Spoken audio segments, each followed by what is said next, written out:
ازيكم يا حبايبي، عاملين ايه؟ يا رب تكونوا بخير يا رب.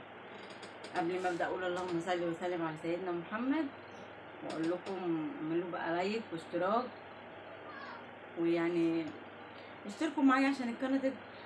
والله ما تكبر بفضل ربنا وفضلكم معايا. احنا معانا النهارده يعني يعتبر حاجات عروسه هكيسها معاكم وانا معاكم واوريها لكم.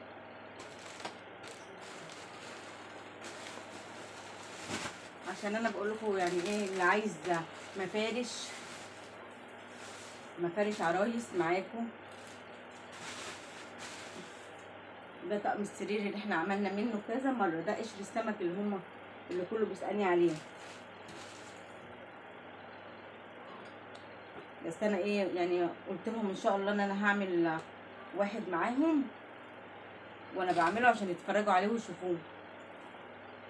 يعني اي حد عايز طبعا ايه يتعلم تفصيل قشر السمك هيتعلمه ان شاء الله معايا باذن الله، خطوه بخطوه هيبقى كله سهل باذن الله. هو اول شغله بتبقى تحسين ان هو صعب، بس هو والله ما صعب، هو عايز ايه يعني صبر شويه. ده مفرش عروسه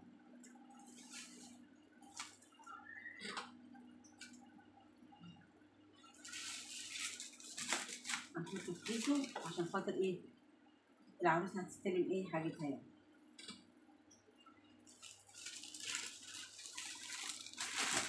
على فكره انا ببقى عامله كراتين كمان، عامله كراتين باسم القناه.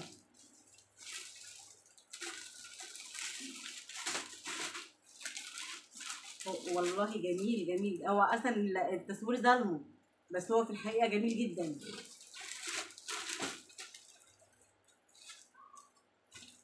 هنا اكياس بتاعته،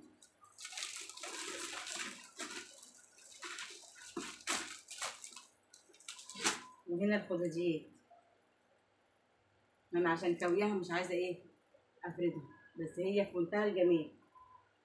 يعني تحس ان هو مفرش. يعني المفارش بتاعت السوق دلوقتي تحسيها ان هي غاليه وملهاش لازمه صراحه، مش عشان خاطر شغلي ولا الكلام ده كله، لا طبعا.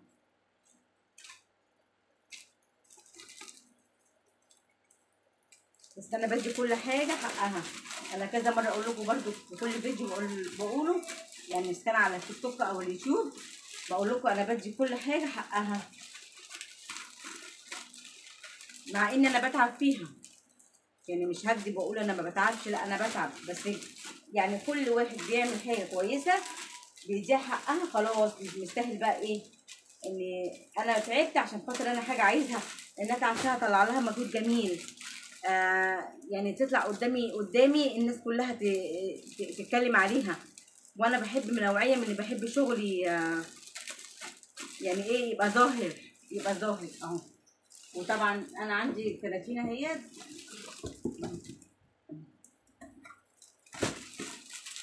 مش بكيف بقى لسه ما دخلتش مرحله ان الحاجات اللي هم بيحطوها والكلام ده كله ان شاء الله. بصوا اهو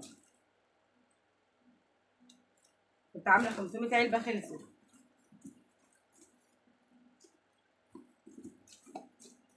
يعني اللي عايز برضو مفارش عروسه هيلاقيها بكراتينها متوفره موجوده.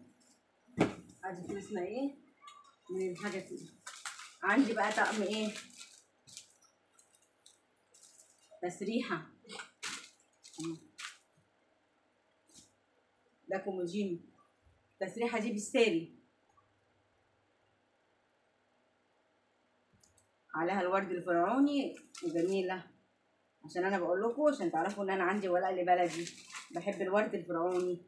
والتسريحه طبعا جميله والله. تسريحه من اكتر من متر ونص، لان في ناس بتحب ايه الحاجه تبقى كبيره، وناس بتحب تبقى يعني 5 حتت، وناس بتحب 3 حتت، مش كله. يعني انت لو عايزه شغل العروسه هتلاقي كل حاجه عندك متوفره. ومش شكرانيه بنفسنا، احنا ارحم من غيرنا بكتير. طبعا انا مش على قد كده، مش يعني مش موضوع الفلوس هي اللي اكتر عندي حاجه، لا طبعا هو شغلي اللي اكتر عندي حاجه ان هو يكبر. بس مش اكتر. بصوا، وده نيش 12 منديل نيش.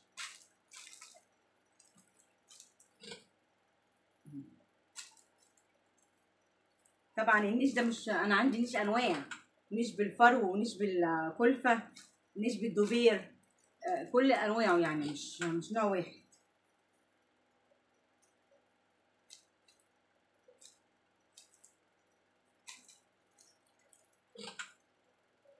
انا طبعا بكيس لها شغلها بقى عشان ايه تيجي تاخده يعني. لسه عندنا تاني، عندنا شغل تاني، لسه عندنا انتريه وعندنا غساله الكاباتونيه، كل ده هوريهولكوا دلوقتي. بس ما تبخلوش عليا بقى باللايك والاشتراك يعني كده، فعلوا الجرس يعني ما تبخلوش عليا زي ما انا اهو ما ببخلش عليكم وبفرجكم اهو، عشان انا بقعد اقول لكم خمسه خمسه حبايبي، انتوا خمسه خمسه حبايبي والله، مش عشان خاطر شغل ولا حاجه والله. انا مش هكدب عليكم، انا بلاقي نفسي معاكم في التصوير والله، بحس ان انا يعني مع اهلي. الحمد لله.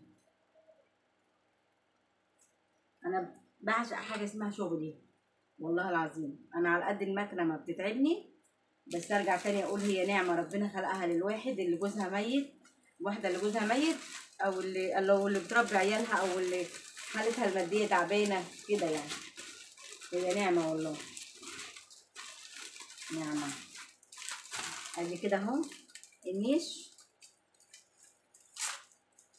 نيش ايه والتسريحه مع بعض، ماشي. كويس منها، ماشي. نيجي بقى على ايه، على ايه، انا اقول الكبير بقى.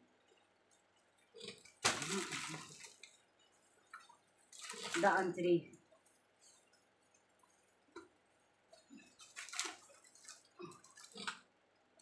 ده انتريه على فكره. الانتريه ده من قماش الستاير، بس هو طل وركامه من تحت. ده من قماش الستاير. انا بجيب الستاره واقسمها، يعني اقسم الستاره على حتتين، وطبعا بقى انا اللي بفنن فيها. والانتريهات الغاليه برضو اللي على الفيديوهات، برضو انا اللي نفس القصه بعملها من طقومه السراير، من الستاير، وبفصصها يعني زي ما بيكون ايه. هو انت لما بتجيبي السمك وتفصصيه، مش بتفصصيه من داخليه الشوك بتاعه، هي نفس القصه برضه والله العظيم. هي الفن مش في الخياطه يعني، عشان اللي عايزه تجيب مكنه وربنا يفتح عليها، يعني عايزه تساعد عيالها او جوزها ميت وبتقولك الحياه والكلام ده كله، وعايزه اعمل مشروع اكل منه عيالي بالحلال والكلام ده كله، والله المكنه ما هي صعبه، مش صعبه. شغل المكنه كله سهل، بس المخ اللي بيشغل والمخ اللي بيدور. على فكره كنبتين وكرسيين وترابيزه و12 من غير.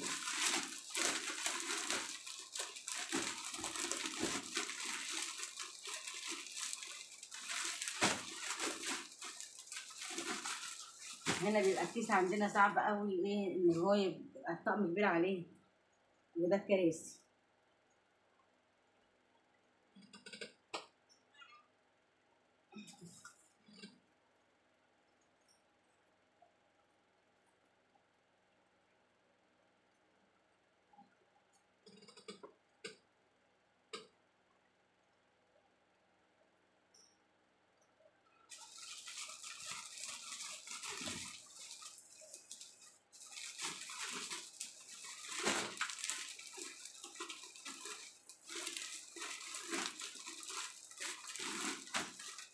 الترابيزه بتاعته برضو جميله جدا، ترابيزته كبيره، متر في متر، كبيره والله.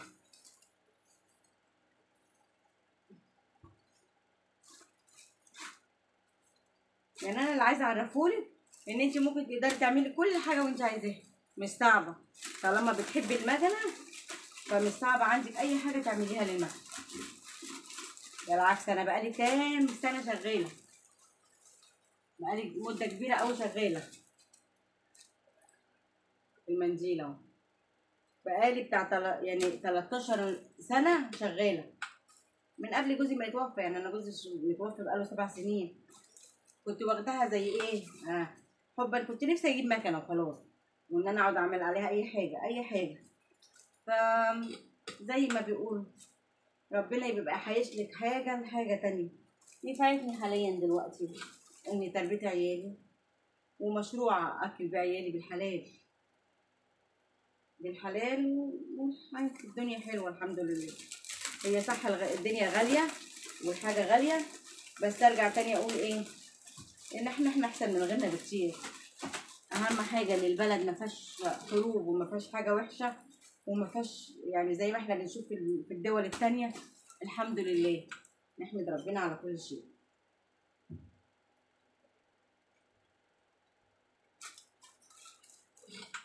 يعني اي حاجه هتجيبيها تعمليها وانت في البيت انت اللي مستنفعه، وغير كل مادة مخك بيتطور.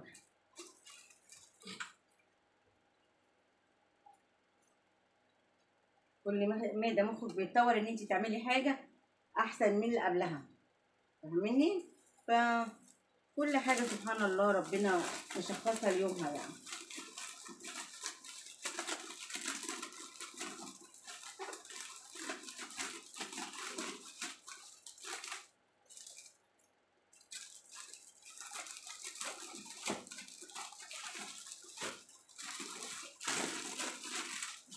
طبعا هنا الكيس بتبقى اكبر، الشغل اكبر من الكيس. انا جايبه الكيس الكبير والله، جايبه الكيس الكبير، بس طبعا الشغل بيبقى اكبر من الحاجه اللي قدامي.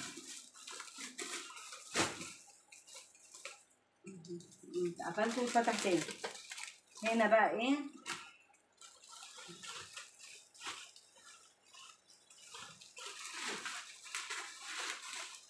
هنا الطقم ده، يعني الطقم ده كانوا واخدين هما شغله قبل كده، واخدين الملايه بتاعته.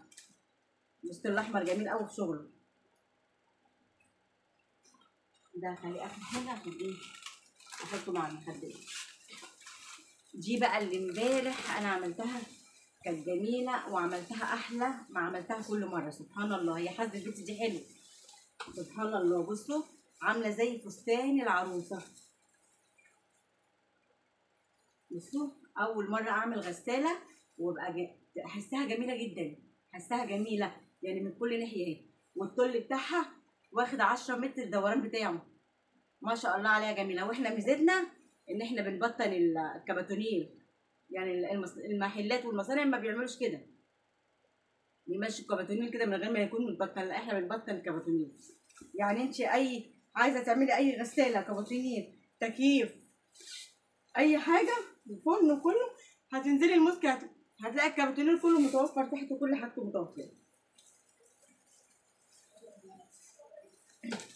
والله فستان عروسه، انا عن نفسي فرحانه بيه قوي. سبحان الله، هي حظها بقى، عيل حظها حلو، بس بتصرف. عشان اقول لكم ما بتصرفش، لا بتصرف. يعني الكرتونيل بيصرف. وان شاء الله برضو في الفيديوهات الجايه ان شاء الله هنجيب نعمل ركنه كرتونيل. هي الانتريه والركنه زي بعض، هجيب واعمل ان شاء الله.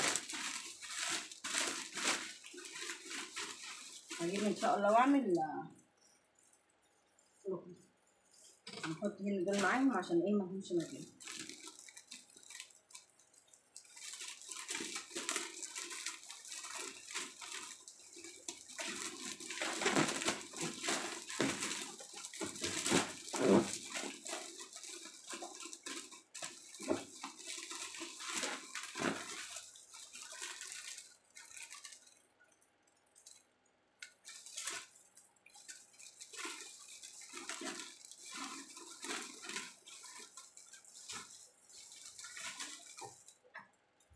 هنا برضو معاها ايه، خلصنا الفياس.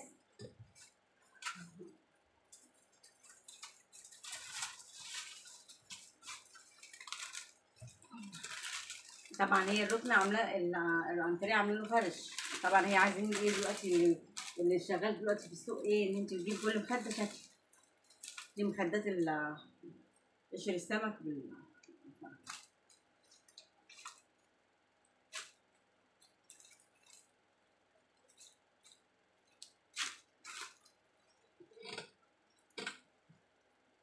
انا عامله لها طبعا ايه كل حاجه فيه لون من ده، وده اللي هو الوان التيف، الجنجار الوان التيف جميل جدا برضه، سهله برضه انت تجيبيها. في ناس بتعمل القماشه الخفيفه قوي دي، لا مش عمليه، والستان اللي هو بيتقطع ده مش عملي، لا انا بحب بقى القطيفه، لا اللي هو الفرو الخفيف.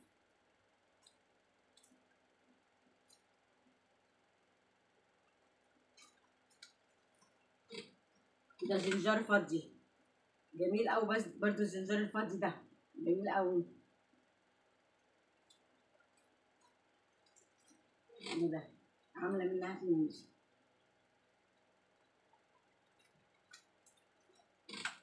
ده فرو خالص، فرو كله، مخده فرو كلها.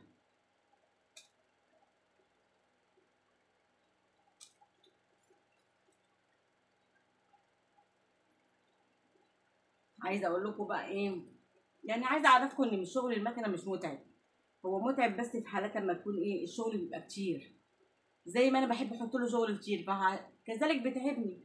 لكن الشغلانه السهله اللي انت تمشي الملايه حرف منها او تحط لها زيق وخلاص ده سهل، لكن في شغل بيبقى صعب، بس اللي بتلاقيه في ان هو بالتلت. قشر السمك بالنسبه لنا ليا صعب، بس مطلوب، مطلوب يعني، وهذه حاجه ماشيه الدنيا، وحاجه بتطلع لنا الام تعيش بالحلال. فانت عايزه تجيبي مكنه فتحات، عرفتي تعملي مره مرتين ثلاثه، معرفتيش برضو يبقى خلي عندك صبر وتبقي برضو مكرراها كذا مره. عرفتي ما اول مره، انت اول مره معرفتيش، تاني مره تعرفي كده يعني، ومره تعرفي تعملي ده، وبكره بكره دماغك تشتغل زي ما الواحد دماغه اشتغل كده، وتعملي الاحسن واحسن واحسن. يلا اقول لكم 5 حبايبي، وما تنسونيش باللايك والاشتراك وتفعلوا الجرس. نفسي القناه بتاعتي تكبر، نفسي حتى اكون، انا 1800، نفسي حتى اكون 5000. انا مش انا قلت طماعه، لا انا مش طماعه بس والله العظيم هي ما تكبر الا بفضل ربنا وبفضلكم. يلا 5 حبايبي.